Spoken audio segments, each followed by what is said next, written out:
पाक फौज जिंदाबाद। रेस्क्यू ऑपरेशन जो किया जाता है, रेस्क्यू का मतलब होता है किसी की जान बचाना। उसने प्रूव किया पाकिस्तान क्रिकेट टीम जो रीढ़ की हड्डी है। जिन लोगों का कलर ज्यादा गोरा होता है उनमें कैंसर होने के चांसेस बढ़ जाते हैं। सेहत का आपने बहुत ख्याल रखना है, ओवर बर्डन, ओवर स्ट्रेस की वजह से।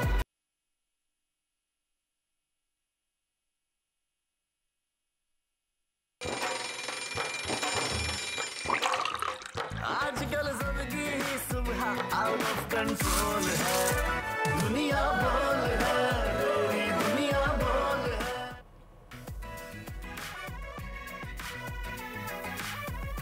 अस्सलाम वालेकुम नाज़रीन, प्रोग्राम में आपको खुश आमदीद कहेंगे। दुनिया बोल है से गुड मॉर्निंग, सुबह खैर। और आज मैं प्रोग्राम का आगाज करूंगी इस नारे के साथ कि पाक फौज जिंदाबाद, पाक फौज जिंदाबाद, पाकिस्तान पाइंदाबाद। हमारे फौज के जवानों ने कल पूरा दिन जिस तरह बटग्राम ऑपरेशन को मुमकिन बनाया, इस कामयाबी पर पूरी कौम मुबारकबाद के मुस्तहिक है। जिस तरह सारा दिन लगकर आपने देखा होगा स्क्रीन पर हमारे जवानों ने इस नामुमकिन को मुमकिन बनाया, और जिस तरह अल्लाह अकबर की सदाओं में ये रेस्क्यू ऑपरेशन मुकम्मल हुआ, ये लम्हा पूरी कौम को बरसों याद रहेगा। हवा में मौलिक एक डोली, उसमें फंसे 6 बच्चे और 2 बड़े, इस वाक़े ने पूरी कौम को एक कर दिया है। तमाम लोग सारी परेशानियाँ, सारी मुश्किलात को भूलकर सिर्फ इन जिंदगियों के लिए फ़िक्रमंद थे। आपने देखा अल्लाह ने हमारी दुआएं कबूल की, तमाम अफराद को बाहिफाजत रेस्क्यू कर लिया गया। ये वाक़या हमें ज़िंदगी के बहुत से सबक सिखा गया कि अगर यकीन हो,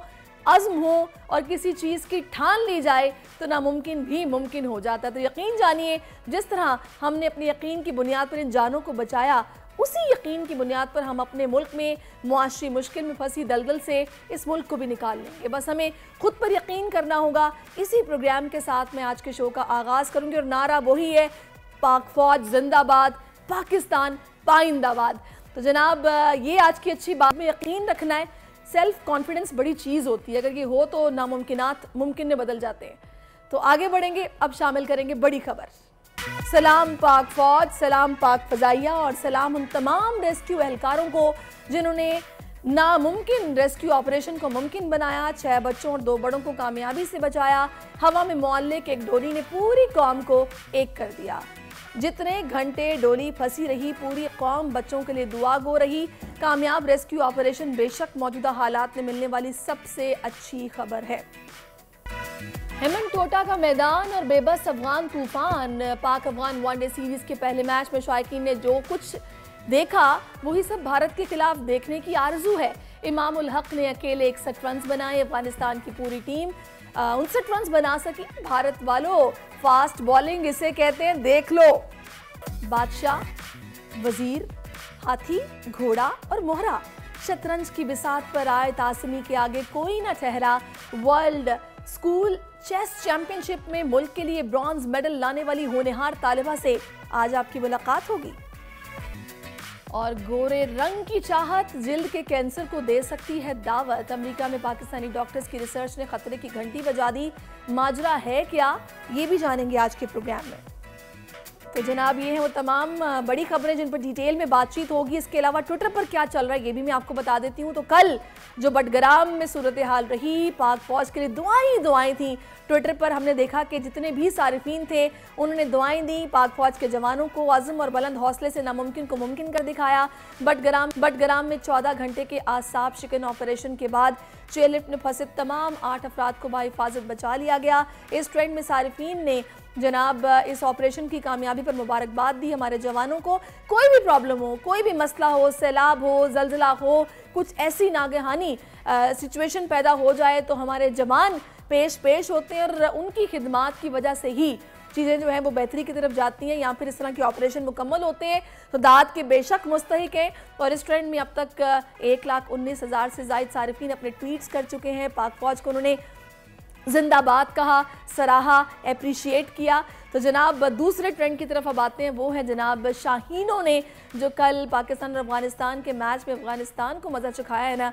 पहले वनडे में वो यादगार शिकस्त जिसे 2-4 किया अफगानिस्तान को। पहले एक रोज़ा मैच में पाकिस्तानी टीम ने अफगानिस्तान को 142 रन से शिकस्त दे दी। 202 रन के हदफ के ताकुब में अफगानिस्तान की पूरी टीम 20वें ओवर में 59 रन पर आउट हो गई। इस ट्रेंड में सारिफीन कौमी टीम को मुबारकबाद दे रहे हैं, जीत का जश्न मना रहे हैं और यही दुआ कर रहे हैं कि अल्लाह करे भारत को भी ऐसी मदद सिखाएं जैसे हमने अफगानिस्तान को सिखाया है। हारिस रऊफ भी ट्रेंड में शामिल है जनाब। शादी के बाद उन्होंने क्या कमाल कर दिखाया है।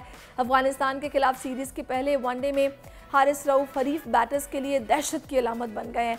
सिर्फ 18 रन देकर 5 विकेटें उन्होंने जनाब ले ली हैं। इस कारकर्दगी पर हारिस रऊफ को मैच का बेहतरीन खिलाड़ी करार दिया गया है। ये उनकी बेगम की दुआएं हैं। यहाँ कल उनका लकी डे था तो कल उन्होंने कमाल कर दिखाया है। शानदार बॉलिंग की वीडियो शेयर करते हुए अपनी मोहब्बतों का सारिफीन ने इजहार किया है। अब वापस आते थे के वाक़े पर। बडगराम में कल चेयरलिफ्ट हादसा पेश आया और ये बच्चे वो थे जो कि स्कूल जा रहे थे, तफरीह के लिए नहीं इस चेयरलिफ्ट पर मौजूद थे। कई घंटों के बाद रात गए, तमाम अफराद की जानें बचा ली गई। कुछ बेहोश हो गए बच्चे, परेशानी के आलम में उन्होंने किस कर्ब में पूरा दिन गुजारा इसका अंदाज़ा वही कर सकते हैं कि जिस पे बीतती है वही बता सकता है। लेकिन हमने भरपूर दुआएं की। बच्चों के नाम इरफान, नियाज अहमद, रिजवान, गुलफराज, शेर नवाज, उसामा और ये तकरीबन 8 बच्चे थे जिसमें शामिल थे। इब्तिदा में आर्मी और रेस्क्यू कोशिश करते रहे आर्मी के जवान और इसके बाद हेलीकॉप्टर की मदद से भी 2 अफराद को बाहिफाजत वापस लाया गया।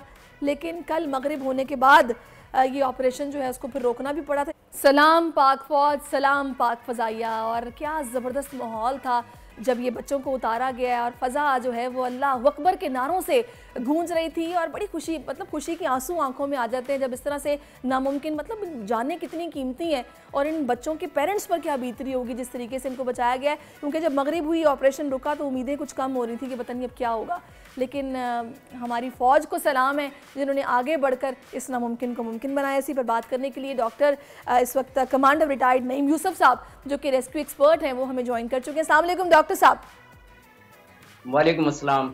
डॉक्टर साहब मुझे ये बताइएगा कि ये जो कल का सारा ऑपरेशन था, आप रेस्क्यू एक्सपर्ट हैं, ये कितना नामुमकिन था जिसको हमारे जवानों ने माशाल्लाह से मुमकिन बनाया? ये जी बहुत नामुमकिन रेस्क्यू ऑपरेशन था। रेस्क्यू ऑपरेशन जो दुनिया भर में किए जाते हैं उनकी 4 किस्में हैं।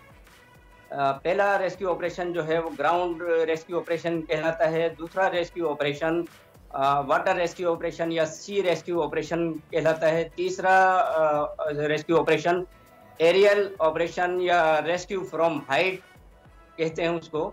और चौथा रेस्क्यू ऑपरेशन जो है वो rescue operation under the confined spaces, यानी जो तंग जगह होती हैं, दुश्वार गुजार जगह होती है, वहाँ पर अगर कोई फंस जाए तो उन तंग जगहों से जो ऑपरेशन किया जाता है उसको नैरो स्पेसिस या कन्फाइंड स्पेस रेस्क्यू ऑपरेशन कहा जाता है।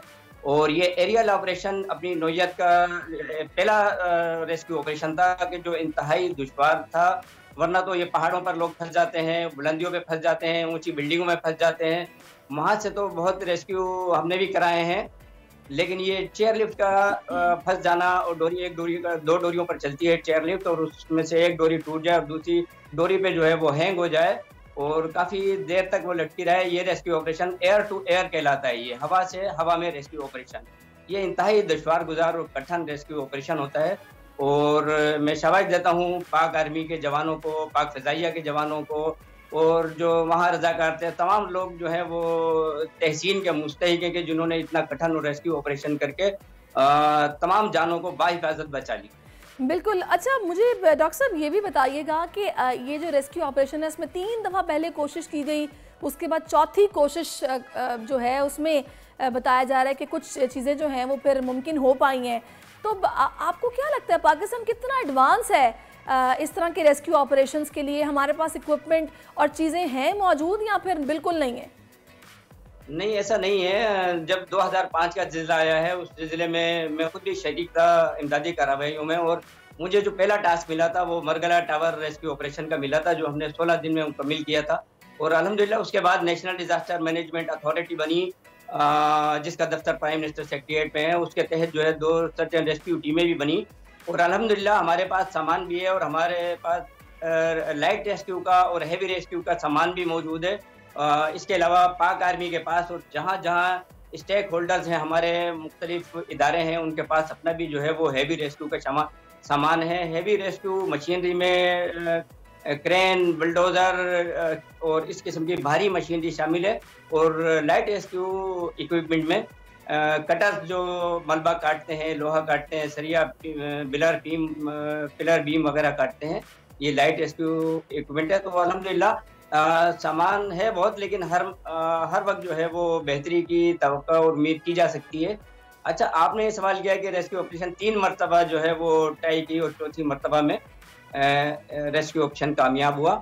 तो रेस्क्यू ऑपरेशन जो किया जाता है, उस रेस्क्यू का मतलब होता है किसी की जान बचाना, और किसी की जान बचाने के लिए जो है वो हालात को देखा जाता है, वहाँ माहौल को देखा जाता है, मौसम को देखा जाता है, और जो वहाँ की ग्राउंड रियलिटीज़ हैं वो वहाँ मौजूद लोग, पाक आर्मी के जवान, फजाइया के जवान बखूबी कर रहे थे, और जो हेलीकॉप्टर उड़ा रहे थे पायलट, उनको भी मौसम की खराबी का अंदाज़ा था। और आप बिल्कुल ठीक कह रहे हैं। देखिए डॉक्टर साहब, मेरे कहने का मकसद ये है कि ये तो जवान है, ज़ाहिर है इनकी खिदमात के बगैर तो ये मुमकिन ही नहीं था, लेकिन हमारे जो इदारे हैं यहाँ पे, जो इंतज़ामिया है जो कि ये चेयर लिफ्ट चला रही है और जिसको ये इसकी मेंटेनेंस का ख्याल रखना है, उनको किसी भी किस्म की सिचुएशन के लिए हर वक्त प्रिपेयर रहना है। डू यू थिंक कि उनके पास की सारी चीज़ें मौजूद हैं और एक्सपर्ट्स मौजूद हैं जो कि काम करें? सामान है, लेकिन बेहतरी की गुंजाइश तो हमेशा होती है, और दुनिया भर में लेटेस्ट रेस्क्यू इक्विपमेंट आ गए हैं।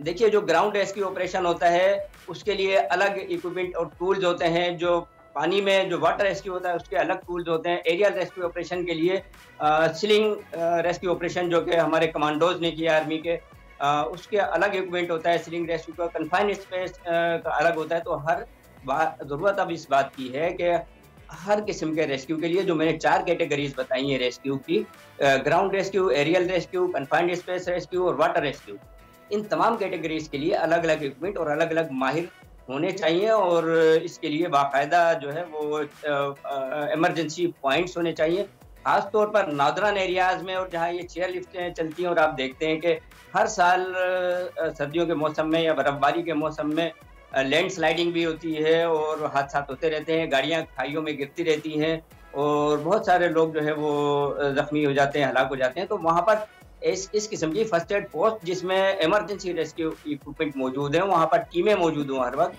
और जहाँ जहाँ ये चेयर लिफ्टें चल रही हैं वहाँ तो बहुत ज़रूरी है इमरजेंसी पोस्ट होनी चाहिए। और अब तो डॉक्टर साहब, केपी इंतज़ामिया जो हुकूमत है उनकी तरफ से भी कहा गया है कि जहाँ जहाँ चेयर लिफ्ट्स लगी हुई हैं उन सब का मुआयना किया जाए और रिपोर्ट पेश की जाए, ताकि ज़ाहिर है कि इनकी मेंटेनेंस का ख्याल रखा जाए। अगर इग्नोर किया जाएगा तो ऐसे वाक़यात आए रोज़ रोनुमा होंगे, जो कि बड़ा डेंजरस है, इंसानी जान बड़ी कीमती है।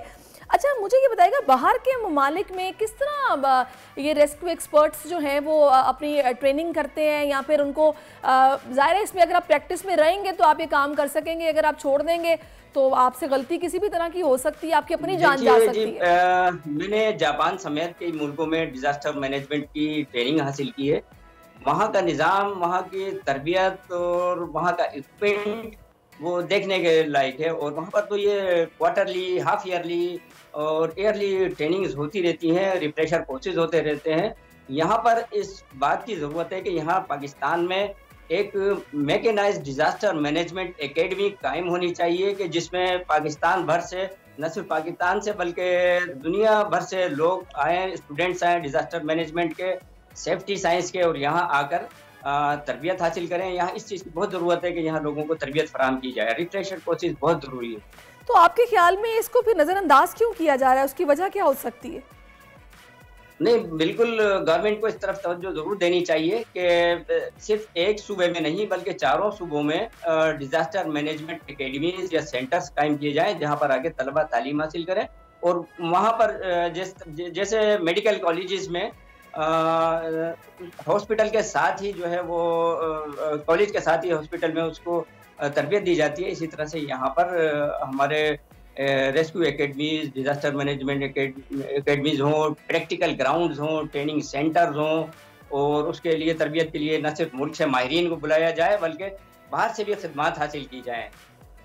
अच्छा, आपने भी डॉक्टर साहब बताया कि आपने जापान और इसके अलावा दीगर ममालिक में आप ट्रेनिंग के लिए गए थे और आपने वहाँ के सिस्टम को देखा है, तो क्या रिक्वायर्ड क्या होता है, मतलब क्वालिफिकेशन क्या रिक्वायर्ड होती है जिसके बाद जो चाहते हैं कि खिदमत खल्क के लिए इस पेशे की तरफ आएँ वो क्या करें?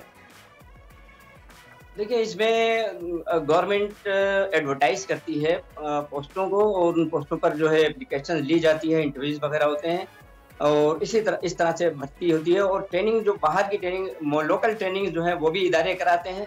यानी अगर आप किसी इदारे में मुलाजिम हैं तो वो इदारे, उसकी जिम्मेदारी है कि वो आपको ट्रेनिंग कराए, और एडवांस ट्रेनिंग पहले छोटी बुनियादी ट्रेनिंग कराए, फंडामेंटल, उसके बाद एडवांस ट्रेनिंग कराए जो मुल्क में होती है। मुल्क के बाद एडवांस ट्रेनिंग के लिए उसको बाहर भेजा जाए उन लोगों को।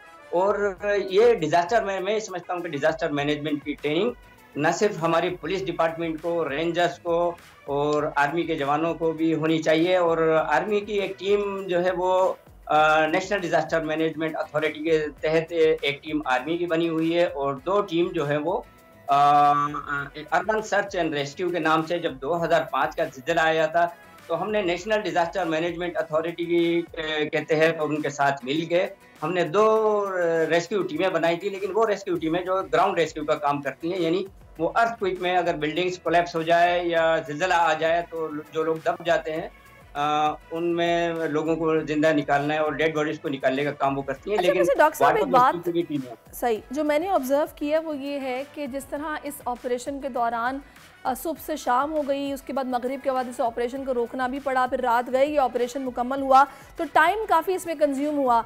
आपको क्या लगता है कि अगर इस तरह की एकेडमीज़ बनाई जाएंगी तो हम अपने रेस्क्यू एक्सपर्ट्स को या फिर जवानों को ऐसे ट्रेन कर सकेंगे कि एटलीस्ट इतना टाइम कंज्यूम ना हो?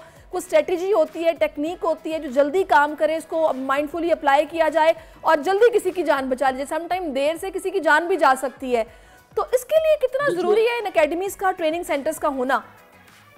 देखिए जी, अब इसमें 2 बातें हैं।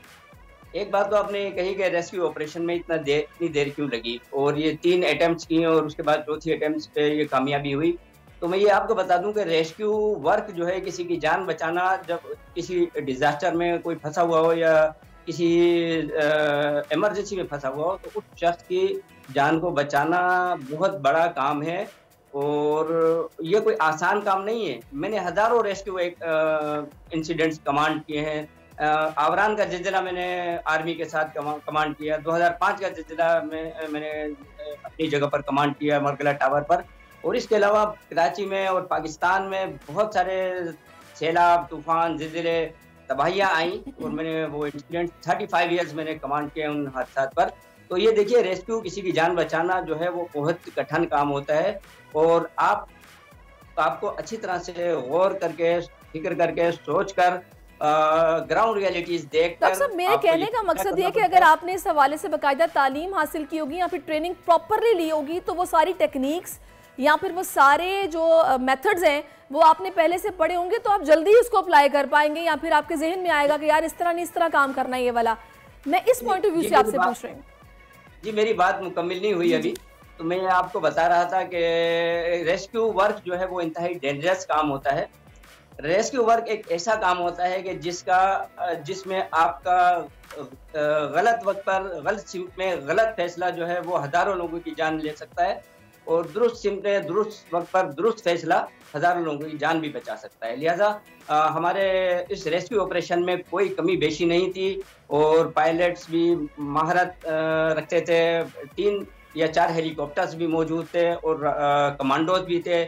आर्मी की सीलिंग रेस्क्यू टीम जो है वो भी मौजूद थी, लेकिन सिर्फ देर इस वजह से हुई कि उन्हें ग्राउंड रिलेटिव्स को देखते हुए, क्योंकि जब भी हेलीकॉप्टर करके। ठीक है डॉक्टर साहब, आप मेरे साथ रहिएगा, मैं आपसे मजीद भी बात करूंगी। इस वक्त हमारे नुमाइंदे नवाब शेर ने भी है।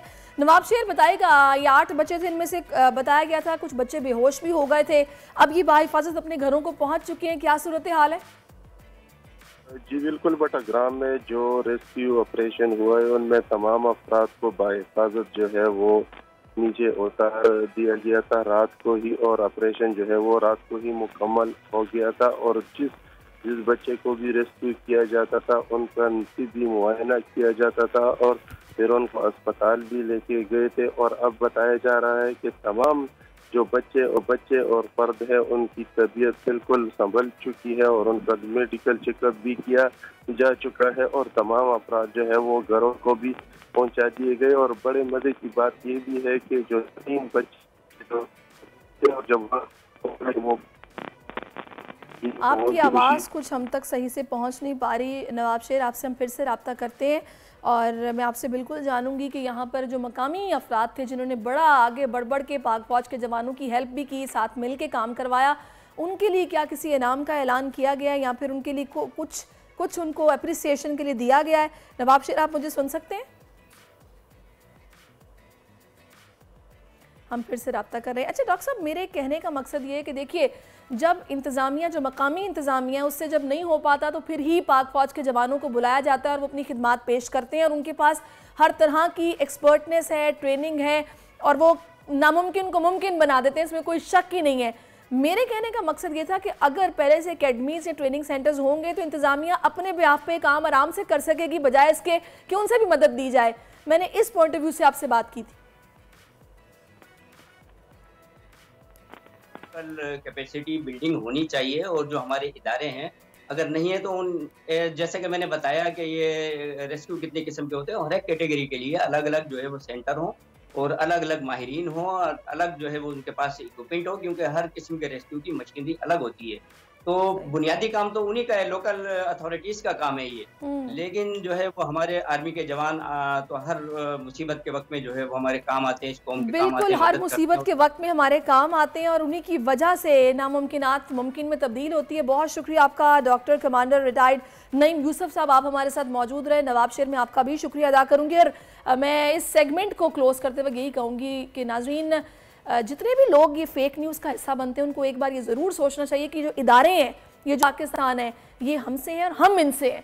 इनके बगैर आप मुझे बताएं ना, कोई कर सकता था ये सब जो कुछ हुआ है? ये नामुमकिन था, ये जाने जा सकती थी। ये इन पेरेंट्स से पूछे उन पे क्या बीती होगी।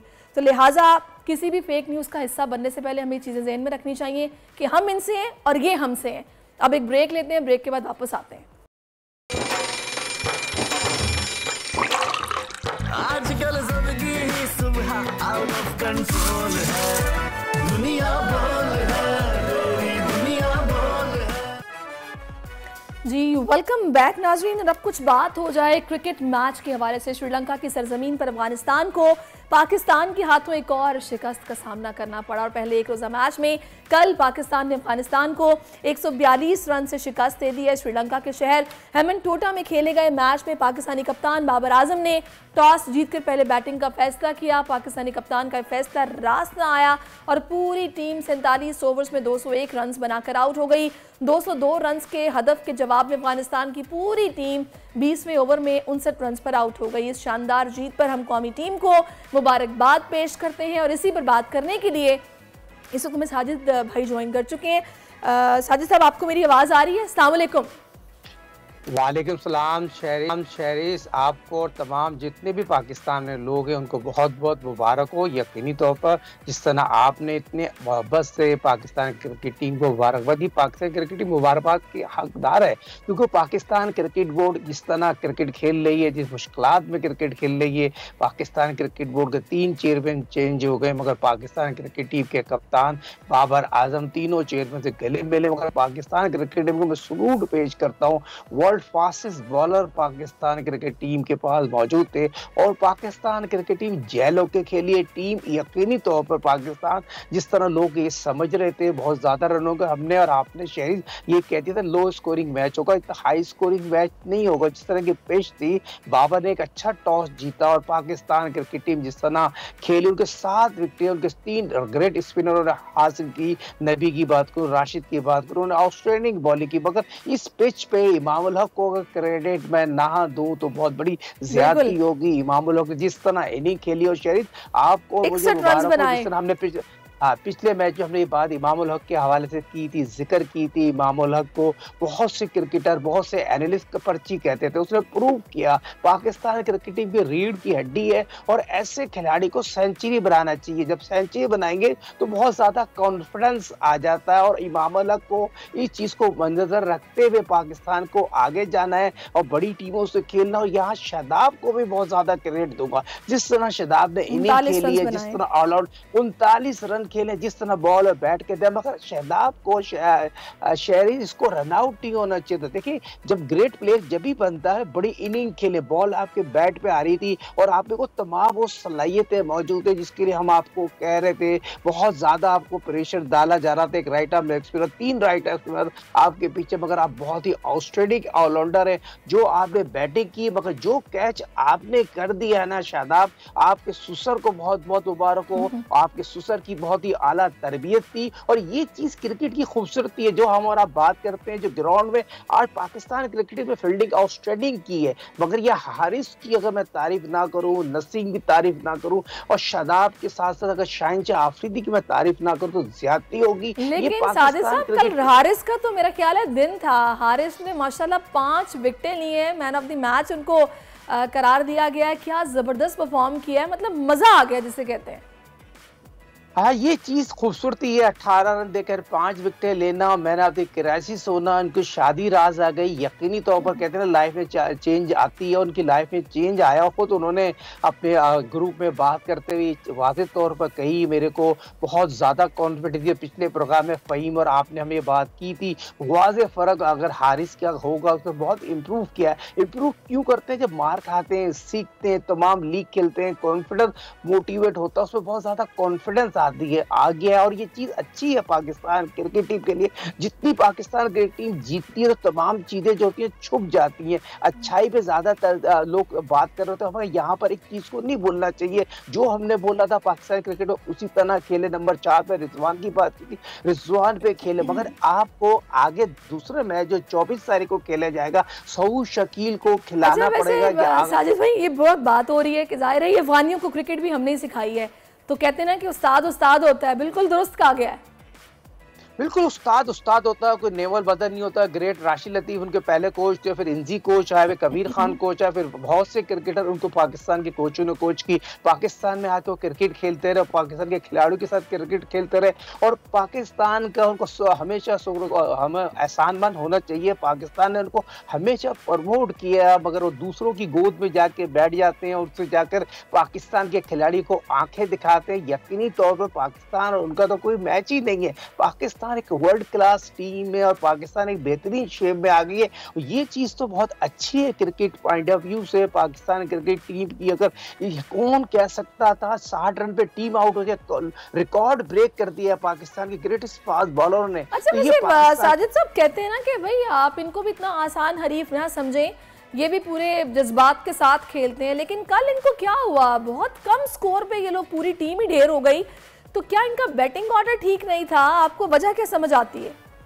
देखिए as a cricketer, as a top analyst बात कर रहा हूँ, मैंने वर्ल्ड क्लास प्लेयर प्रोड्यूस किए। वसीम की बात करूँ, मोइन की बात करूँ, शोएब अली की बात करूँ, राशिद, जितने भी क्रिकेटर है, मगर बात ये होती है उन्होंने पिच और शॉट सिलेक्शन सही नहीं किए। उनको शॉट सिलेक्शन कर रहे थे, पैनिक हो गए क्योंकि फास्ट बॉलिंग जिस तरह हमारे, अगर शाहीन की बात करूं, पहले ओवर 2 विकेट हासिल करना, फिर नसीम ने जिस तरह आउट की, जिस तरह हारिस ने बॉलिंग की है, और पिच इतनी मुश्किल नहीं थी, पिच बहुत अच्छी थी। 140 145 की बॉलिंग से पेस से आप बॉलिंग करेंगे, उनको कोई भी बैट्समैन फ्रंट फुट पे नहीं आए, सारे बैट्समैन बैकफुट पे चले गए। तो ये चीज को वादे तौर पर बाबर ने जब टीम मीटिंग की ग्राउंड में जाने से पहले, तो बॉलर जब कॉन्फिडेंस हो, हमने हमेशा बात की बॉलिंग मैच जिताती है, तो पाकिस्तान की बॉलिंग ने मैच जिताया और फील्डिंग ने आउटस्टैंडिंग फील्डिंग की है, जिसकी वजह से पाकिस्तान ने आउटस्टैंडिंग मैच जीता। और हमारा और अफगानिस्तान का अब तक 4 ओडीआई खेलेंगे, तो हम पाकिस्तान जो यकीनी तो 4 साल बाद ये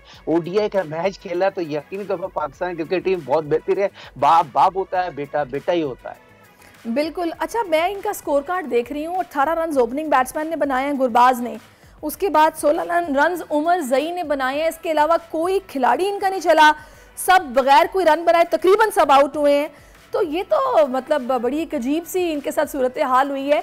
तो आपको क्या समझ आ रही है, मतलब ऑन ग्राउंड हम लोगों को ऑन द स्पॉट कुछ ऐसे फैसले लेने होते हैं, इससे मैच जीत भी जाते हैं, हर दिन अच्छा नहीं होता, लेकिन ये पहले से स्ट्रेटेजी ठीक नहीं थी, क्या समझ आई है? नहीं, हमारी स्ट्रेटजी बहुत अच्छी थी, मैं अपनी बात नहीं करी, मैं सिर्फ अफगानिस्तान की बात कर रही हूँ। अफगानिस्तान की टीम यकीनी तौर पर शॉर्ट फॉर्मेट की टीम है, 2020 की टीम है। अगर ओडीआई की टीम यहाँ पर श्रीलंका के खिलाफ वो सीरीज हार चुके हैं, और ओडीआई में पाकिस्तान की टीम नहीं, दुनिया किसी भी टीम के खिलाफ वो खेलते हुए, क्योंकि उनके पास स्पिनर पर ज्यादा इंतजार करते हैं, 2020 ज्यादा फोकस करते हैं। ओडीआई का इतना एक्सपीरियंस उनके पास मौजूद नहीं है, उसको वो हैंडल नहीं कर सकते। अगर 300 बॉलें बहुत बॉलें होती हैं, 3.5 घंटे का प्लेयर उनको समझ में नहीं आता, क्योंकि मेंटली तौर पर उनके जो कोच है, इंडियन कोच है, उस तरह की कोचिंग प्लान नहीं दे सके जिस तरह हमारे फॉरेन कोच ने प्लान दिया, हमारे बाबर ने प्लान दिया। बहुत ही आउटस्टैंडिंग प्लान बड़ी इंपॉर्टेंट होती है, मगर ये चीज बताने की जरूरी है, हमने हर शोबे में उनको आउट क्लास किया है, और हमें अपनी टीम को सराहना चाहिए। और हमारी इस टीम की जीत से अगर हम 3-0 जीतते हैं तो आईसीसी की वर्ल्ड रैंकिंग में आ जाएगा। और दूसरी शहरी यहाँ पर हमें अपना डिस्कस जरूर करना चाहिए इस प्रोग्राम के तरफ से, इस प्लेटफॉर्म के तरफ से। पाकिस्तान की मैनेजमेंट सुनती है, पाकिस्तानी टीम मुबारकबाद की मुस्तहिक है, और दुआ ये है कि आगे भी ऐसे ही खेलते रहें, और जिस तरह से ये श्रीलंका के मैदानों में खुद को पॉलिश कर रहे हैं, तो इंशाल्लाह ये भारत के खिलाफ भी ऐसे ही खेल। अफगानिस्तान को नजीबुल्लाह के ना होने का भी नुकसान हुआ है, मैं मुजीबुर रहमान का जिक्र ना करूं तो गलत होगा, उन्होंने 3 विकेटें ली हैं, उन्होंने अपने तौर पर अपना हिस्सा अदा कर दिया, बाकी टीम बेचारी अब क्या करे, हर दिन अच्छा नहीं होता, खेल में ऐसा होता रहता है। बहुत शुक्रिया साजिद साहब, आपने अपना कीमती वक्त हमें दिया। और अब कुछ बात हो जाए तालीम के मैदान से, तो मैं आपको खबर दूंगी, बीकन हाउस स्कूल ने अखुवत फाउंडेशन के ताउन से मुस्तहिक बच्चों के लिए स्कॉलरशिप का ऐलान किया है। ये स्कॉलरशिप 2 साला ए लेवल का प्रोग्राम है जो कि मुस्तहिक बच्चों को मिलेगा, और बताया जा रहा है कि इस स्कॉलरशिप में बच्चों की स्कूल फीस समेत दीगर सहूलियात भी शामिल हैं।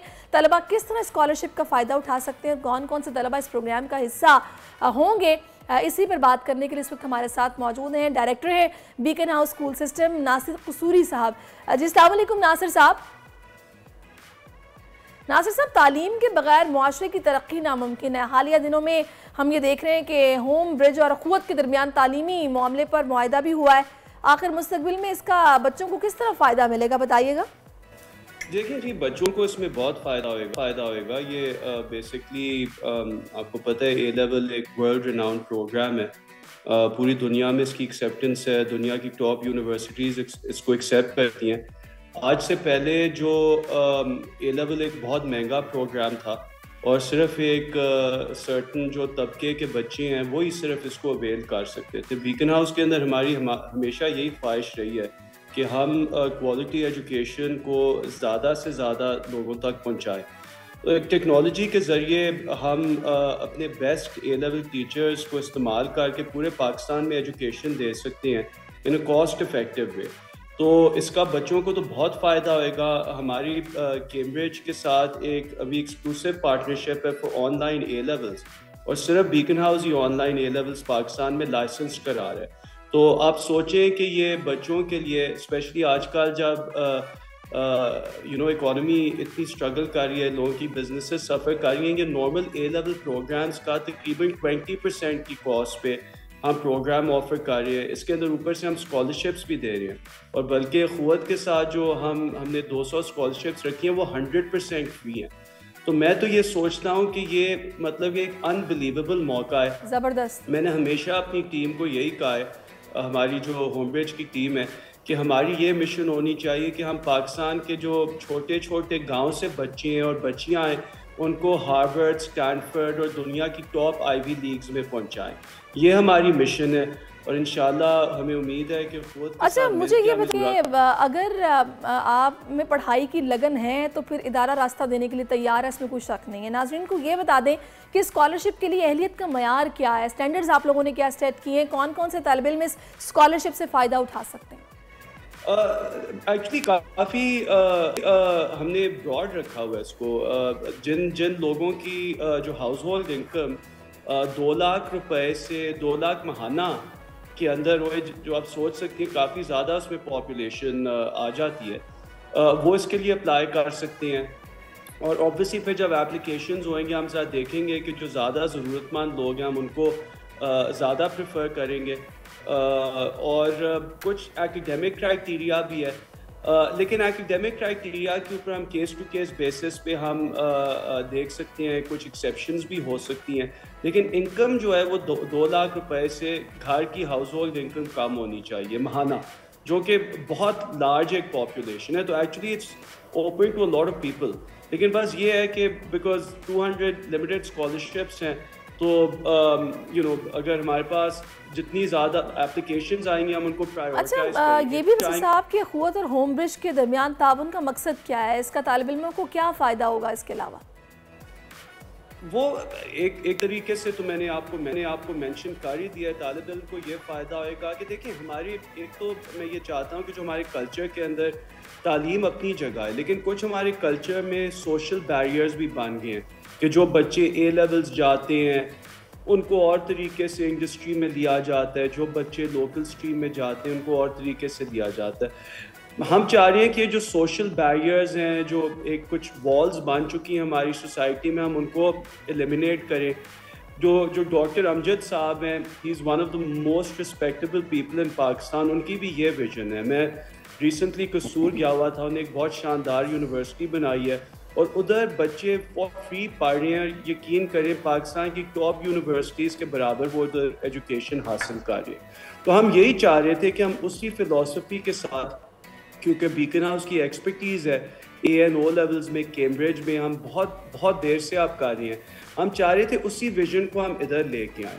बच्चों को ये फ़ायदा होगा, एक तो उनको ऑब्वियसली फ्री एजुकेशन मिलेगी, टॉप इन द वर्ल्ड जो हमारी टीचर्स इस प्रोग्राम में पढ़ा रही हैं, they're some of the best teachers जो बीकन हाउस के पास अभी हैं, तो उनको एक्सेस मिल जाएगा दुनिया की और पाकिस्तानी टॉप यूनिवर्सिटीज़ का। लेकिन दूसरा ये है कि कुछ हम कोशिश करेंगे कि उनकी लैंग्वेज स्किल्स के पे भी काम करें। एक चीज़ देखिए, जो बच्चे इस प्रोग्राम में जाते हैं उनकी इंग्लिश लैंग्वेज स्किल्स बहुत बेहतर हो जाती हैं। हम उनको इंग्लिश लैंग्वेज सपोर्ट क्लासेस देते हैं फॉर फ्री, जो एक अनफॉर्चुनेटली हमारे लोकल सिस्टम में थोड़ा सा जो एक बच्चों को आदत होगी होती है कि रट्टा उन्हें लगाना है, हम वो रट्टा सिस्टम से उनको निकालने की कोशिश करते हैं। और ज़रा जो A लेवल्स के अंदर आपको ज़रा सोच समझ के एनालाइज करके जवाब देने पड़ते हैं, तो हम बच्चों की एक तो लैंग्वेज स्किल्स भी इम्प्रूव कर रहे हैं, दूसरा हम जो उनका एक थॉट प्रोसेस, बिल्कुल आप लोगों की कोशिश होती है कॉन्सेप्शनल इनको आई जाए। जब ये मुआहिदा नासिर साहब हो चुका है तो इसके बाद तलबा के लिए ऑब्वियसली नई राहें खुलेंगी। इस मंसूबे में तलबा और वालिदैन को आप लोग किस तरह शामिल करेंगे फिर? अच्छा देखिए, वालिदैन को हम इसके अंदर एक तो वालिदैन को हम चाह रहे हैं कि किसी भी एजुकेशन जर्नी के अंदर ये बड़ा लाजमी होता है कि जो बच्चे और वालिदैन वो दोनों इकट्ठे मिल के काम करें। वालिदैन की सपोर्ट बच्चों के लिए बहुत इंपॉर्टेंट होती है, स्पेशली आप क्योंकि ऑनलाइन A लेवल्स में काफ़ी ज़्यादा तालीम जो है वो घर पे हो रही होती है।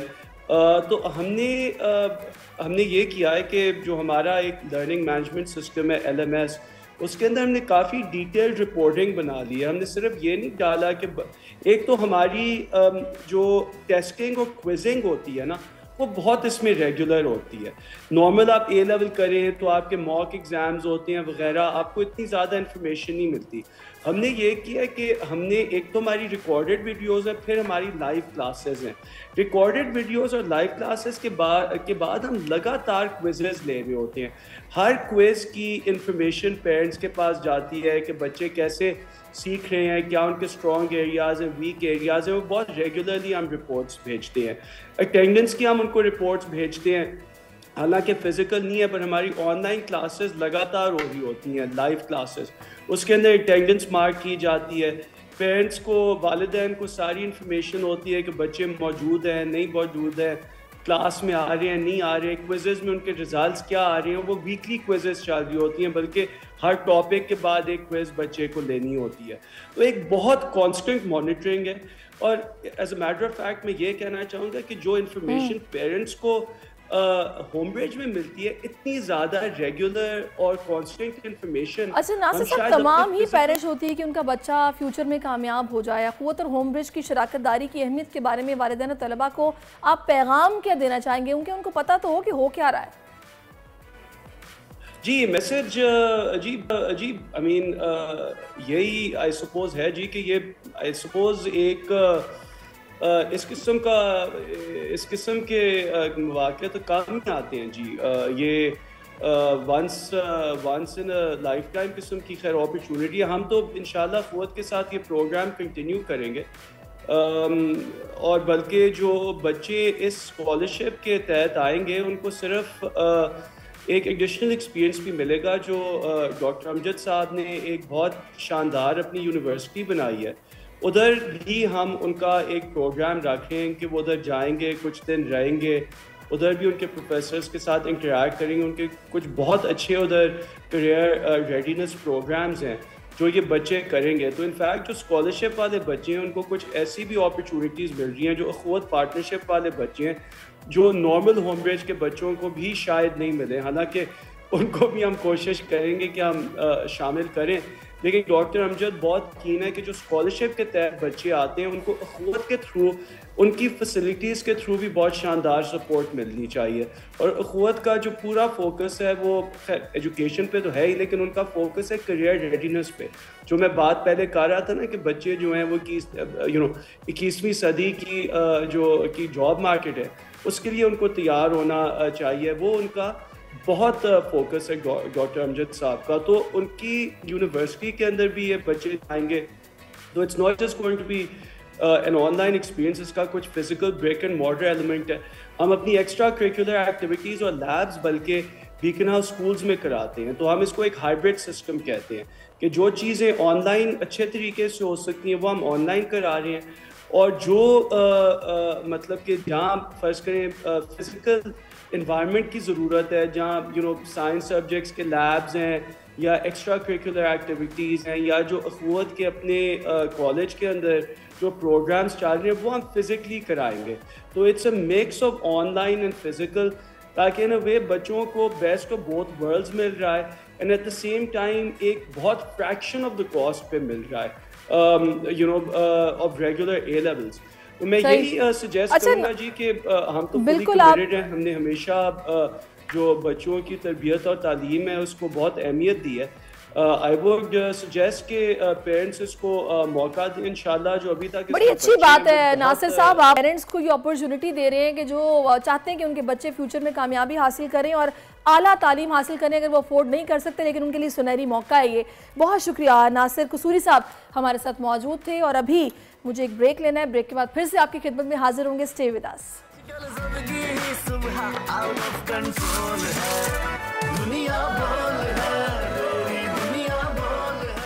जी वेलकम बैक नाजरीन। और अगर आपका गोरा रंग नहीं है और आप गोरा करना चाहते हो तो ज़रा एहतियात करें, क्योंकि अगर आपका रंग सांवला है तो फिक्र की कोई बात नहीं, क्योंकि डॉक्टर्स का मानना है कि गोरे रंग के हामिल अफराद को जल्द का कैंसर होने के इम्कानात ज़्यादा होते हैं। तो आप समझ गए होंगे मैं क्या कहना चाह रही हूँ। आजकल तो क्रेज़ है ना कि जब तक गोरा रंग नहीं होगा तब तक जनाब हम अच्छे नहीं लगेंगे। तो कहा जाता है कि नीली आंखें और गोरा रंग जानलेवा साबित होने लगा है। गोरे रंग में जल्द का कैंसर तेज़ी से फैल रहा है और हम चाहते हैं कि हम गोरे ही दिखें। ऑस्ट्रेलिया, न्यूजीलैंड और अमेरिका सबसे ज़्यादा मुतासर हैं। Pakistani aesthetic dermatologist doctor Mubashar इस वक्त हमें ज्वाइन कर चुके हैं। अमेरिका में जल्द के कैंसर को लेकर वो रिसर्च में मसरूफ़ हैं, और उनकी जो तहकीक है मैं चाहूँगी उस पर कुछ हमें बताएं कि आया ये जो खबरें हम सुनते रहते हैं, इस तरह की रिसर्चेस आती रहती हैं, इनमें कितनी हकीकत है और या फिर ये ऐसे ही होती हैं। अस्सलाम वालेकुम doctor Mubashar, welcome to our show. Thank you very much miss Sairish Zuhaib, thank you very much for inviting me on your show. वालेकुम सलाम। डॉक्टर मुबशर, आजकल तो एक क्रेज है कि जी हमने गोरा दिखना है, तो ये तो खबर बड़ी अजीब सी है कि इसमें गोरी जिल्द में कैंसर होने के इम्कानात ज़्यादा होते हैं, तेज़ी से फैलता है। जी बिल्कुल ऐसा ही है कि मैं यहाँ पे जब अमेरिका में आया तो यहाँ पे आके मैंने इस चीज़ को रियलाइज़ किया कि यहाँ के जो लोग हैं वो बहुत ज़्यादा स्किन कैंसर में मुब्तला हैं। और जब पूरी रिसर्च की उसके ऊपर मैं यहाँ पे ट्रेनिंग पर्पस के लिए आया हूँ। I am working in Islamabad Pakistan, और मैं यहाँ पे एस्थेटिक डर्माटोलॉजी और डर्माटोलॉजी की रिसर्च करने और ट्रेनिंग करने के लिए आया हूँ। तो यहाँ पे आके मैंने ये चीज़ फील की और देखा भी सही, और हमारी ट्रेनिंग भी हो रही है उसके ऊपर कि यहाँ के जो लोग हैं उनमें कैंसर, स्किन कैंसर स्पेशली ज़्यादा है। और उसकी रीज़न क्या है? रीज़न ये है कि जिन लोगों का कलर ज़्यादा गोरा होता है और स्किन ज़्यादा उनकी वाइट होती है तो उनमें कैंसर होने के चांसेस बढ़ जाते हैं। पहले मैं आपको ये बताऊं कि कैंसर होता क्यों है मेनली स्किन में। स्किन में कैंसर होने की सबसे बड़ी रीज़न जो है वो सन रेज है। क्योंकि हमारा स्किन जिल्द जिस्म का ऐसा हिस्सा है जो सबसे ज्यादा एक्सपोज होता है सन रेज को। तो वो स्किन जब एक्सपोज होती है तो जिन लोगों का रंग गोरा होता है उनमें स्किन कैंसर के चांसेस बढ़ जाते हैं। और दूसरी तरफ देखें कि हम जो पाकिस्तान में रहने वाले लोग हैं, हम लोगों का नॉर्मल कलर जो है वो व्हीटिश कलर होता है, मतलब गंदमी रंग होता है, गंदमी होता है या सांवला होता है। तो वी आर ब्लेस्ड इनफ कि हमारे जो लोग हैं जिनका कलर गंदमी है या व्हीटिश है या सांवला है, उनमें स्किन कैंसर के चांसेस बहुत बढ़ जाते हैं, बहुत कम हो जाते हैं एज कम्पेयर टू दिस कि जिन लोगों का कलर गोरा होता है उनमें कैंसर के चांसेस बढ़ जाते हैं। अब मैं आपको अगर डाटा कोड करता हूँ यहाँ पे, तो एक स्किन टाइप होती है, एक कैंसर की टाइप है melanoma. American society of cancer जो है उसने अपनी रिसर्च में बताया है कि मेलानोमा के चांसेस जो हैं गोरे रंग वाले लोगों में ज्यादा होते हैं। अगर गोरे रंग की बात करें तो उनमें जो है 38 लोगों में से एक को होने के चांसेस होते हैं उसके गोरे रंग वाले लोगों में। और जिन लोगों का कलर सांवला होता है या व्हीटिश होता है उनमें 1000 में से एक को चांसेस होते हैं उस कैंसर के होने के। तो आप खुद इसके ये रिसर्च क्या अभी आई है या फिर इससे पहले इस तरह की रिसर्चेस आ चुकी हैं? मैं तो देखती हूँ गोरे लोग तो स्पेशली सन बात लेते हैं, वो तो स्पेशली बैठते हैं सूरज की रोशनी में। जी बिल्कुल ऐसा ही है, यहाँ पे अभी भी लोग सन बाथ लेते हैं, they are very fond of it. और दूसरा इस चीज को बड़ा पसंद करते हैं। सन बाथ लेने की रीजन क्या होती है? सन बाथ वो इसलिए ले रहे होते हैं कि उनकी स्किन टैन हो। अच्छा, इंटरेस्टिंगली यहाँ पे आके मैंने एक और चीज भी देखी है कि यहाँ के लोग जो है उनमें सांवला कलर बहुत पसंद किया जाता है। इवन के यहाँ पे सैलून हैं प्रॉपर जो कि टैनिंग सैलून के नाम से जाने जाते हैं। वहाँ पे लोग जाते हैं, अपना मेकअप कराते हैं, खुद को टैन करने के लिए। वही बात होगी डॉक्टर साहब, के इंसान जो है ना किसी हाल में भी ना अल्लाह का शुक्र अदा नहीं करता। गोरा है तो उसको सांवला होना है, और अगर सांवला है तो उसको जनाब गोरा होना है। यहाँ इंजेक्शंस लगवा के गोरे हो रहे हैं और वो टैन होने के लिए सन बाथ ले रहे हैं और डॉक्टर से कंसल्ट कर रहे हैं कि बताएं क्या करें। अच्छा, मुझे ये बताएगा, ये तो गोरे हो गए और वो इतने एडवांस है कि उनकी रिसर्चेस भी आ रही हैं, इलाज भी आ जाएगा यकीनी तौर पर। हमें किस तरह एहतियात करनी है? जो हम लोग आए रोज जनाब जाते हैं और कहते हैं जी गोरा होना है, इंजेक्शन लगा दो, पैर काले होते हैं, मुंह गोरा होता है। अच्छा, इसमें बड़ा अच्छा सवाल किया आपने कि हमें अगर पाकिस्तान के कॉन्टेक्स्ट में बात करें तो जो गोरे होने के लिए एक देखें, वो आपने खुद पहले बता दिया कि जिन लोग, ये अल्लाह ताला का इस तरह का है कि जो हम इंसान है और हमारे पास जो चीज़ नहीं होती हम उसकी ख्वाहिश करते हैं। और दूसरी बात यह है कि हमारे यहाँ ब्यूटी का स्टैंडर्ड कंसीडर किया जाता है कि ब्यूटी सिंबल है कि जिसका कलर गोरा होता है वो खूबसूरत कंसीडर होता है, जिसका सांवला होता है उसको इतना खूबसूरत कंसीडर नहीं किया जाता। जबकि बीइंग डर्मेटोलॉजिस्ट मैं तो ये समझता हूँ कि आपको जो भी अल्लाह ताला ने कलर दिया है वही आपके लिए सबसे बेस्ट है। और अगर हम स्किन केयर की बात करें तो अगर आपकी स्किन हेल्दी है, वो जिस भी कलर टोन में है, वही सबसे अच्छी है आपके लिए। अच्छा, मुझे बात बताएं, क्या कभी आज तक कोई ऐसी मेडिसिन या ऐसी कोई मॉइस्चराइजिंग क्रीम या फिर वैसे वाइटनिंग क्रीम्स तो बेशुमार हैं, कभी कोई ऐसी क्रीम इजाद हुई है कि जिसको इस्तेमाल करने के बाद आप ये कहें कि जनाब आपका ये जो रंग है ना, ये मुस्तकिल तौर पर पहले से ज़्यादा गोरा हो गया और आप दिलकश हो गए हैं? I don't think so. ऐसी कोई परमानेंट क्रीम है कि जिसको लगा के, अगर इंजेक्शंस भी हैं तो वक्ती तौर पे होंगे, मुस्तकिल नहीं आप गोरे हो सकते। जैसा अल्लाह ने आपको बनाया आपने वैसा हो जाना फिर से। जी बिल्कुल मिस सैरिश, ऐसा ही है जिस तरह आपने बताया कि जो परमानेंट सोल्यूशन इस तरह कोई भी नहीं है। हाँ, अलबत्ता यह है कि कुछ हद तक आप अपना आँख का कलर कम्प्लेक्शन फेयर हो सकता है, बेहतर हो सकता है पहले की निस्बत। और दूसरी बात यह है कि अगर आप फॉर एग्जाम्पल सन एक्सपोजर ज़्यादा है तो वो जो आपने एक टारगेट अचीव किया, फॉर एग्जाम्पल अपना कम्प्लेक्शन बेहतर करने का या फेयर होने का, चाहे वो इंजेक्शन लगवाए हैं चाहे क्रीम इस्तेमाल किया है, अगर आप धूप में दोबारा जाएंगे तो आपको दोबारा कलर सांवला हो जाएगा। तो दिस इज हाउ, मतलब अगर आपने अपनी स्किन का ख्याल नहीं किया और आप बात है कि ये सब पॉसिबल ही नहीं है। आपने कहा ना कि आपका रंग बेहतर हो सकता है, आप दिलकश हो सकते हैं, लेकिन बात वही है कि जब तक आप यूज करते रहेंगे तब तक आप रहेंगे। सन से एक्सपोज आपको होना ही पड़ेगा, ये मुमकिन ही नहीं है कि आप अंदर ही रहें, आपको बाहर भी निकलना ही निकलना है। तो आप इसका हल क्या बताते हैं? वो लोग जो क्रेजी हैं इसको लेकर और वो हर वक्त इस सोच में रहते हैं कि मुझे सबसे अलग और खूबसूरत दिखना है, भले इसके लिए मुझे फिलर्स लगवाने पड़े, इंजेक्शंस लगवाने पड़े, क्रीमें यूज करनी पड़े, पता नहीं कौन कौन से फेशियल कराने पड़े, उनको मैसेज क्या देंगे? देखिए बिल्कुल ऐसा ही है। देखिए मैं आपको बताऊं कि अब यहाँ पे आके अमेरिका में मैं ये चीज देख रहा हूँ कि जो कॉस्मेटिक्स प्रोसीजर्स हैं वो ladies are very much fond of it. मतलब हम ये नहीं कह सकते कि यहाँ के लोग जो हैं वो इस चीज में इंटरेस्टेड नहीं होते। जो आपने बात की, सॉरी, वहाँ पर सिंबल है फैशन का ये। जी बिल्कुल ऐसा ही है, यहाँ पे सिंबल फैशन का भी है, खूबसूरती का भी है। मतलब यहाँ पे भी लोग बोटॉक्स करवाते हैं, हम लोग खुद यहाँ पे क्लिनिक्स में कर रहे हैं बोटॉक्स, यहाँ पे लोग फिलर लगवाते हैं, यहाँ पे आके लोग डिफरेंट कॉस्मेटिक्स प्रोसीजर करवाते हैं, लेजर्स करवाते हैं।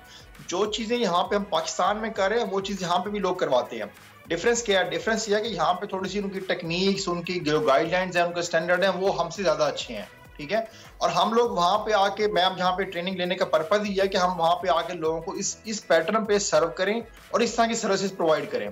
दूसरी बात यह है कि यहाँ पे एक रिस्ट्रिक्शन है कि यहाँ पे जो भी प्रोसीजर किया जाता है या जो भी कॉस्मेटिक्स आप फॉर एग्जांपल कोई दवाई रिकमेंड करते हैं, कोई क्रीम देते हैं, कोई इंजेक्शन देते हैं, कुछ भी करते हैं, उसका FDA से अप्रूव होना बहुत जरूरी है। FDA यहाँ की एक अथॉरिटी है जिसको हम लोग बोलते हैं food and drug administration authority, जो कि उन प्रोसीजर्स को, हमारे मेडिकल के प्रोसीजर्स को या मेडिकल का कोई इक्विपमेंट लेजर लॉन्च होता है यहाँ पे या कुछ भी ऐसा होता है, उसको अप्रूव करता है, उसके बाद ही यहाँ पे उसकी प्रैक्टिस की जा सकती है। अच्छा डॉक्टर साहब, आप चूंकि पाकिस्तान में भी सर्व करते हैं, सॉरी टू इंटरप्ट यू, मैं चाहूंगी कि आप थोड़ा सा ये बताइएगा कि यहाँ पर जो लोग क्रीम्स इस्तेमाल करते हैं, जो कि नाइट क्रीम्स हैं, जो बहुत ज़्यादा लगाने के बाद आपको ये फील होता है कि आप दिनों में गोरे हो रहे हैं और जब आप लगाना छोड़ते हैं तो आप बेइंतहा काले हो जाते हैं, सांवले हो जाते हैं। मुझे बताइएगा हकीकत क्या है, ज़रा कुछ कान खड़े करें इन लगाने वालों के कि भाई इससे कैंसर कितनी जल्दी चांसेस है कि आपको हो सकता है, कितना रेट इसका बढ़ जाता है? जो स्किन कलर है या जो गोरा होने के लिए प्रोसीजर्स वहाँ पे पाकिस्तान में किए जाते हैं, वो अगर तो डॉक्टर कर रहे हैं और अगर कोई क्रीम्स डॉक्टर रिकमेंड कर रहे हैं, कोई इंजेक्शन डॉक्टर रिकमेंड कर रहे हैं, तो आई श्योर यू कि वो सेफ होंगे। बाकी अगर कुछ लोग इस तरह क्या है कि 15 दिनों में गोरा करने के लिए क्रीम्स इस्तेमाल कर लेते हैं या 20 दिनों के ऐसी क्रीम इस्तेमाल करते हैं जो 15-20 दिन में गोरा कर देती हैं, तो they are not healthy for the skin. अच्छा डॉक्टर साहब, बिल्कुल आप ठीक कह रहे हैं। आखिरी सवाल है मेरा आपसे, अगर आप स्किन को हेल्दी रखना चाहते हैं, कुछ लोग आइसिंग करते हैं, वो भी कहते हैं कि डायरेक्ट आइसिंग नहीं करनी चाहिए, किसी कपड़े में डाल के आप आइसिंग करें। हमें अपनी स्किन को अगर अच्छा रखना है तो हमारी रूटीन लाइफ में कौन सी चीज़ें ऐसी हैं जो शामिल होनी चाहिए? देखिए, आइसिंग करने से स्किन हेल्दी नहीं होती। पहले मैं आपको ये बताऊं, आइसिंग करने से अगर तो स्किन के ऊपर कोई इंजेक्शन लगा है या कोई ऐसी ब्रूसेस बन गए हुए हैं तो उसके लिए आइसिंग की जाती है। इट्स नॉट लाइक कि जी आप आइसिंग करेंगे तो आपकी स्किन हेल्दी रहेगी। दूसरी बात आपने कही है कि जी आपका क्या लाइफस्टाइल ऐसा होना चाहिए जिसकी वजह से आपकी स्किन हेल्दी रहेगी। तो मैं आपको बताऊं, सिंपल है, बहुत सिंपल है। अगर आप इसको फॉलो कर लें, अपनी डाइट इंप्रूव करें, अपनी स्लीप इंप्रूव करें, वाटर इनटेक बढ़ाएं और अपने जो स्ट्रेस लेवल को कम करें, एक्सरसाइज करें, जॉगिंग करें। और दूसरी बात ये है कि अपना जो है क्या कहते हैं स्लीप साइकिल इंप्रूव करें। ये चीजें ऐसी हैं कि जिसके करने से आप करना है, पानी ज्यादा पीना है। बहुत शुक्रिया आपका डॉक्टर मुदस्सिर। आजकल जिंदगी ही सुबह आउट ऑफ कंट्रोल है, दुनिया बोल है, दुनिया बोल है। वेलकम बैक नाज़रीन, वापस आएंगे प्रेडिक्शन की तरफ और जानेंगे उनसा शाह से कि हफ्ता पाकिस्तानियों के लिए कैसा रहने वाला है। अस्सलाम वालेकुम उनसा, गुड मॉर्निंग। वालेकुम सलाम, गुड मॉर्निंग सैरिश, कैसी आप? ठीक हैं? अल्हम्दुलिल्लाह ठीक ठाक। उनसा माशाल्लाह से आज तो ब्लू ब्लू नज़र आ रही हैं आप, फ्रेश हशाश बशाश। मुझे ये बताएगा कि हफ्ता, आखिरी हफ्ता है अगस्त का, पाकिस्तानियों के लिए कैसा रहने वाला है? हॉरोस्कोप के हवाले से बताऊं? जी जी बिल्कुल, हॉरोस्कोप के हवाले से बता दीजिए पहले। एरीज की बात करते हैं पहले, जिनका स्टार जो है वो एरीज है। थोड़ा सा इनसिक्योर रहेंगे एरीज वाले, चीज़ों में स्टक रह सकते हैं, लेकिन ये वक्ती तौर पे चीज़ें डिले हो सकती हैं। इनके बिजनेस के हवाले से या रिलेशनशिप के हवाले से, शादी के हवाले से चीज़ें डिले हो सकती हैं, थोड़ी परेशानी का सामना करना पड़ सकता है। लेकिन ऑब्वियसली ये चीज़ें एक हफ्ते की एनर्जी है, तो एक हफ्ते में थोड़ी सी प्रॉब्लम्स फेस कर सकते हैं। कहीं पर अगर पैसा लगाना है तो बहुत केयरफुल लगाइए, वरना आपको कहीं पे नुकसान भी हो सकता है। टॉरस की बात करते हैं, कुछ बिगनिंग, कोई नया स्टार्ट ले सकते हैं, कोई नया बिजनेस हो सकता है, नया रिलेशनशिप हो सकता है, किसी के साथ दोस्ती बन सकती है, किसी के साथ पार्टनरशिप बन सकती है। तो क्यों न्यू बिगनिंग्स नज़र आ रही हैं टॉरस वालों के लिए। उसके अलावा टॉरस वालों ने अगर पास्ट में कुछ लॉसेस वगैरह, नुकसानात हुए, परेशानियों का सामना, तो उससे वो निकल गए। अब एक नई एनर्जी एंटर हो रही है टॉरस वालों के लिए। जेमिनाई वाले चीज़ें स्लो चलेंगी, बिजनेस के हवाले से भी, कारोबार हो, पैसा हो या नौकरी हो, थोड़ा सा चीज़ें स्लो चलती हुई नज़र आ रही हैं। ये टाइम थोड़ा रिलैक्स करने का है जेमिनाई वालों के लिए। तो ज़्यादा ओवर थिंकिंग करने की ज़रूरत नहीं है। अगर काम उस टाइम पे नहीं हो पा रहे हैं जो आपकी एक्सपेक्टेशंस हैं, थोड़ा रिलैक्स करें। आप किसी हॉलीडे पे जा सकते हैं, कोई फैमिली के साथ टाइम स्पेंड कीजिए। जेमिनाई के बाद है कैंसर वालों के लिए कोई खुशखबरी मिल सकती है इस वीक में। बच्चे की पैदाइश, कंसीव कर सकते हैं ख़वातीन। तो एक गुड न्यूज़ मिलती हुई नजर आए, किसी के साथ कांटेक्ट काफ़ी अरसे से किसी दोस्त के साथ कांटेक्ट नहीं हुआ है तो उसके साथ इन टच कांटेक्ट कम्युनिकेशन नज़र आ रही है। कारोबार से रिलेटेड कहीं जॉब अगर जो है वो इंटरव्यू दिया है तो जॉब के हवाले से भी मेल या मैसेज आ सकता है। कैंसर के बाद है लियो वाले जो है अपने मामलात को थोड़ा बैलेंस करने की ज़रूरत है। हो सकता है दो चीज़ों में इन्वॉल्व रहें, दो रिलेशनशिप हो सकते हैं, दो बिजनेस हो सकते हैं, जॉब के साथ कारोबार भी साथ साथ कर रहे हैं, तो दो चीज़ें करते हुए नज़र आ रहे हैं। थोड़ा कन्फ्यूजन्स भी हैं लियो वालों के माइंड में, डबल माइंडेड रहेंगे, क्या करना चाहिए क्या नहीं करना चाहिए, कौन सा प्रपोजल आ सकते हैं और उनमें भी कंफ्यूज हो सकते हैं कि कौन सा रिश्ता मेरे लिए मुनासिब है कौन सा नहीं है। लियो के बाद वर्गो है, वर्गो वाले भी सेम सिचुएशन है। वर्गो वालों की भी घर में किसी के साथ कोई लड़ाई झगड़ा, किसी दोस्त के साथ कोई फड्डा हो सकता है, तो बहस मत करें। अगर लड़ाई हो रही है किसी और के दरमियान तो अपने आप को मतलब इन्वॉल्व नहीं करें उसमें, इंटरफेयर किसी के मामलात में नहीं करें। वर्गो वाले भी जैसे इनडिसाइसिव लग रहे हैं, डबल माइंडेड हो सकते हैं, दो प्रपोजल्स आ सकते हैं, दो बिजनेस कर रहे हैं या जॉब के साथ कारोबार कर रहे हैं। उनसा ये जो आप दो प्रपोजल्स की बात कर रही हैं ना और दो सिस्टम्स की बात कर रही हैं, ये चीज़ ठीक नहीं है। नहीं है। ये चलाना बहुत मुश्किल है। चलाना मुश्किल है लेकिन दो प्रपोजल्स आ सकते हैं। जैसे दो रिश्ते आ गए, आप फैमिली और खुद जैसे इनडिसाइसिव हो जाती है कि कौन सा प्रपोजल मेरे लिए सही है कौन सा सही नहीं है, तो मतलब डबल माइंडेड होता है कभी कभार रिलेशनशिप में या कारोबार में। अच्छा, लिब्रा की बात करते हैं। लिब्रा वाले जो है वो इस वक्त एक अच्छा टाइम लिब्रा वालों के लिए नज़र आ रहा है। जो नेगेटिविटी थी, चीज़ें रुकी हुई थी, स्टक थी, बिजनेस नहीं चल रहा था या पैसे के मामलात सही नहीं थे, तो अब लिब्रा वालों का एक अच्छा एक हफ्ता गुजरेगा, पॉजिटिव रहेगा। कारोबार में भी प्रॉफिट नज़र आ रहा है। शादी करते हैं तो भी उनके लिए एक अच्छी शादीशुदा लाइफ आगे नज़र आ रही है। लिब्रा के बाद स्कॉर्पियो है। स्कॉर्पियो अगेन देखें यहाँ पर बहुत सारे लोगों के साथ कम्युनिकेशन इंटरेक्शन नज़र आ रहा है, बिजी रहेगा ये आने वाला टाइम उनके लिए। और उसके साथ यहाँ पर सफ़र है, या तो वो ट्रैवलिंग प्लान कर रहे हैं या ट्रैवल करते हुए नज़र आ रहे हैं। और उसके साथ जो है वो अपनी सेहत का जो है स्कॉर्पियंस ख्याल रखें, गुस्से पे कंट्रोल करना है। इस हफ्ते जो है स्कॉर्पियो गुस्से एंगर इश्यूज हो सकते हैं। सेजिटेरियस की बात करते हैं। सेजिटेरियस वाले भी जो है वो कुछ छोड़ते हुए नज़र आ रहे हैं। कोई बिजनेस किया है तो सोच रहे हैं कि इस कारोबार को छोड़ के कोई और शुरू कर दें। जॉब स्विच करने के बारे में सेजिटेरियस वाले सोच रहे हैं, तो ठीक है, अच्छा टाइम है, लेकिन आगे देखिए कि अपॉर्चुनिटी है या नहीं है, उसके हिसाब से आप फैसला करें। यहाँ पर मुझे सेजिटेरियस वाले भी डबल माइंडेड लग रहे हैं। रिलेशनशिप में, लव लाइफ में खुश नहीं हैं, लेकिन कॉम्प्रोमाइजेस मुझे सेजिटेरियस वालों की तरफ से नज़र आ रहे हैं। कैप्रिकॉर्न वाले ओवर बर्डन नज़र आ रहे हैं। बहुत ये हफ्ता कैप्रिकॉर्न वालों के लिए बहुत बिजी रहेगा, बहुत सारे काम कर रहे हैं, जिम्मेदारियां निभाते हुए नज़र आ रहे हैं। घर की रिस्पॉन्सिबिलिटीज़ भी हैं, काम की, बिजनेस की रिस्पॉन्सिबिलिटीज़, जॉब की रिस्पॉन्सिबिलिटीज़, फाइनेंशियल रिस्पॉन्सिबिलिटीज़। तो फिलहाल ये सारी चीज़ों में स्टक है। अगर कहीं ट्रैवल करना चाहते हैं तो फिलहाल मुझे ट्रैवल नज़र नहीं आ रहा। सेहत का आपने बहुत ख्याल रखना है। ओवर बर्डन, ओवर स्ट्रेस की वजह से सेहत आपकी मुतासिर हो सकती है। एक्वेरियस जो है, एक्वेरियस वाले ये हफ्ता बड़ा उनका खुश रहेगा, हैप्पीनेस नज़र आ रही है, लेकिन किसी से बिछड़ते हुए नज़र आ रहे हैं। किसी के साथ दोस्त है, कोई उसको मिस करते हुए नज़र आ रहे हैं, या पुरानी चीज़ें उनको बार बार याद आएंगी, पुरानी मेमोरीज इनके जहन में आ सकती हैं, किसी को मिस कर सकते हैं। हो सकता है कोई लॉन्ग डिस्टेंस रिलेशनशिप चला रहे हैं, या कोई ऐसी सिचुएशन है एक्वेरियस वालों की लाइफ में।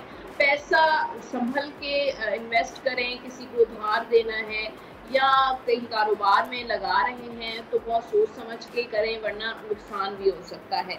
पाइसेस जो है ये हफ्ता, पाइसेस वाले बहुत क्रिएटिव कोई काम कर रहे हैं, बहुत सारे कामों में हाथ उन्होंने डाला हुआ है, लेकिन अगर किसी काम में रुकावट आती है, डिले होता है, तो घबराएं नहीं, बल्कि अपनी विल से, अपनी कोशिश से, अपनी स्ट्रगल से उसको ओवरकम करें। तो पाइसेस वालों का भी एक अच्छा टाइम नज़र आ रहा है, और कोई ऐसा काम करें जिसमें वो बहुत ज़्यादा उनको इंटरेस्ट है, क्रिएटिव कोई काम करें। और लव रिलेशनशिप में पाइसेस वाले इस वक्त सक्सेसफुल नज़र आ रहे हैं। शादी की सिचुएशन पाइसेस वालों के लिए बहुत पॉजिटिव होती है। जो लोग डबल माइंडेड हैं कि शादी करनी चाहिए, इस वक्त नहीं करनी चाहिए, तो ये बेस्ट टाइम है पाइसेस वालों के लिए। शादीशुदा लाइफ उनकी बेहतर इम्प्रूव होती हुई नज़र आ रही है। चलें जी, ज़बरदस्त, बड़ी अच्छी बात है। उनसे आप ज़रा कुछ आ जाएँ, पाकिस्तानियों की महंगाई की वजह से जो इस वक्त जान निकली हुई है, कुछ नज़र आ रहा है आपको कि कुछ सूरत हाल इस निगरां सेटअप में बेहतर होगी और पेट्रोल सस्ता होगा, चीज़ें सस्ती होंगी? 1 दर्जन अंडे भी 350 रुपया हो गए हैं कि मतलब एक गरीब आदमी अंडा भी नहीं खा सकता। देखिए, बात ये है कि सैरिश जो चीज़ बढ़ जाती है वो कहाँ कम होती है। वो कहते हैं महंगाई तो एक जिन है, तो यहाँ पर कार्ड्स भी ऐसे ही बता रहे हैं, और कार्ड्स भी एक जिन की तरह ही आए। 7 ऑफ वॉन्ड्स का कार्ड है, 6 ऑफ सोर्ड्स का कार्ड है, एस ऑफ पेंटिकल्स का कार्ड है। यहाँ पर आगे जाके अगर फ्यूचर में देखें तो पैसा तो आ रहा है पाकिस्तान के पास, इकोनॉमी की जो सिचुएशन है वो इम्प्रूव होगी, बेहतर होगी। नहीं, मखसूस लोगों के अकाउंट में ना आए ना पैसा। हाँ, ये तो अलग बात है, लेकिन पाकिस्तान को तो चीज़ें मिलेंगी, फंड्स मिलेंगे, कुछ कारोबारी मामलात बेहतर होंगे, लेकिन आम जो अवाम है, जो वो देखिए 4 ऑफ कप्स का कार्ड है, तो वो तो मुझे कोई इतना खुश होती हुई नज़र नहीं आ रही, उनको कोई इससे फ़ायदा मिलता हुआ नज़र नहीं आ रहा। बस ये है कि देखिए, मेहनत अपनी जितनी मेहनत करेगी उतनी बढ़ेगी, बाकी महंगाई जो है वो कम होती हुई नज़र नहीं आ रही। जहाँ तक आप कह रही हैं पेट्रोल की कीमतें हैं या अंडों की प्राइसेस बढ़ गई हैं, तो जो चीज़ बढ़ गई है वो बढ़ गई है, वो आगे निकल चुकी है, वो पीछे की तरफ नहीं आएगी। यहाँ पर एम्परर का कार्ड है, अथॉरिटीज़ के हाथ में है कि वो किस तरीके से महंगाई, इन्फ्लेशन जो है वो उसको कम कर सकते हैं, उनके हाथ में है। लेकिन बात यह है कि वो करना नहीं चाहते। वो क्यों नहीं करना चाहते? ज़ाहिर है यहाँ पे 2 ऑफ पेंटिकल्स, कुछ फॉरेन कमिटमेंट्स हैं, जैसे IMF की रिक्वायरमेंट्स हैं या दूसरी चीज़ों की रिक्वायरमेंट्स हैं, तो वो जो है वो इन्फ्लेशन तो कम नहीं होगी। बस ये है कि अवाम को ही अपनी ज़रूरियात को कम करना पड़ेगा। अवाम अपनी ज़रूरियात कैसे कम करेंगे? उनसा जो बेसिक नेसेसिटीज़ हैं वो तो चाहिए ही चाहिए ज़िंदगी गुजारने के लिए। बिजली, पानी, गैस, रोटी, दूध, ये तो ऐसी चीज़ें नहीं कि बगैर गुजारा ही नहीं है। एनी हाउ, फाइनली मुझे ये बता दीजिएगा उनसा कि लंदन में भी कुछ मीटिंग्स हो रही हैं, बड़े मियाँ साहब वापसी भी आ रहे हैं, तो क्या देख रही हैं आप? उनका सुने बड़ा ज़बरदस्त रिसेप्शन भी होना है। यहाँ हर्मिट की एनर्जी है, पेज ऑफ कप्स और 2 ऑफ वॉन्ड्स का कार्ड है, तो मियाँ साहब आना तो चाहते हैं और काफ़ी अरसे से कोशिश भी कर रहे हैं। और बाकी ये है कि अभी चीज़ें मुझे एकदम से तो आते हुए नजर नहीं आ रहे हैं। मियाँ साहब की जो एनर्जी है वो स्लो है फिलहाल, एक्साइटेड है आने के लिए, लेकिन जहाँ तक आने का ताल्लुक है थोड़ा टाइम लगेगा, थोड़ा वक्त लगेगा। इस वक्त चलें, अभी इलेक्शंस में भी टाइम है, मेरा ख्याल है कि वाकई ऐसा होगा। या फिर वैसे तो खबरें ये भी हैं कि सितंबर में उनकी आमद मुतवक्की है और इसी लिहाज से हतमी जो तैयारियां हैं वो हो रही हैं लंदन में, तभी काफ़ी लोग मौजूद हैं उनकी पार्टी के और अहम लोग मौजूद हैं। बहुत शुक्रिया आप हमारे साथ मौजूद रहीं और दुआ यही है कि पाकिस्तानियों का ये हफ्ता अच्छा गुजरे। मुझे भी दुआओं में याद रखिएगा, अपना बहुत ख्याल रखिएगा। कल इंशाल्लाह फिर से आपसे मुलाकात होगी। कल तक के लिए अल्लाह हाफिज़। आजकल जिंदगी ही सुबह आउट ऑफ कंट्रोल है, दुनिया बोल है, तेरी दुनिया बोल है। आप लोग इस मुल्क पाकिस्तान में आजाद हैं। सहाफती उसूलों पर कारबंद बोल न्यूज ने रखी रिवायत बरकरार। बोल न्यूज की जानिब से देखने वालों को यौम आज़ादी की बेहद मुबारकबाद। मुल्क भर से जश्न आज़ादी की तकरीबात बोल ने दिखाई अपनी स्क्रीन पर। पाकिस्तान के 76वें यौम आज़ादी का जश्न बोल ने सुनाई पाकिस्तान जिंदाबाद के नारों की गूंज। बोल की सबसे बड़ी ट्रांसमिशन में पाकिस्तान का नाम रोशन करने वालों ने दिए कौम को पैगामात। बेपनाह मुश्किलात का सामना करके इस मुल्क को हासिल किया। आज़ाद कौमों को बहुत सी कुर्बानियाँ देनी पड़ती हैं। 76 वालियों में आज़ादी का दिन जोश खरोश के साथ मना रहे, क्योंकि जिंदाबाद पाकिस्तान, ये है बोल की पहचान। सब्सक्राइब करें और बेल दबाएं ताकि कोई खबर रह न जाए।